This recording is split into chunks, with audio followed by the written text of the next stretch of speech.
বিশ্বনবী সূরা হাক্কা মন্ত্রমুগ্ধ তেলাওয়াতে মন্ত্রমুগ্ধ সুর দিয়ে মন্ত্রমুগ্ধ কণ্ঠ দিয়ে তেলাওয়াত করতে লাগলেন। এশার সালাতে ওমরে ফারুক দুলতে লাগলেন।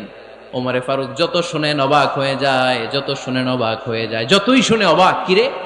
কারণ তিনি আরবি ভাষা বুঝতেন। এত সুন্দর শব্দের গাঁথুনি, এত প্রাঞ্জল বর্ণনা, এত সুন্দর অন্তমিল, এটা কবিতা না হয়ে পারে না। উনি মনে মনে ভাবলেন এটা মনে হয় কবিতা। It might be poem, it could be poem. Muhammad মনে হয় কবি হয়ে গেছে, তার কাব্য প্রতিভা দিয়ে সে এটা বানিয়েছে।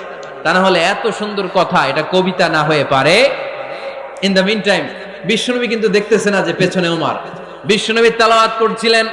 ইন দ্য মিন টাইম বিশ্বনবী পড়ছিলেন ওমা হুয়া বিকাউলি শাইরিন কলিলাম মা তুমিনুন।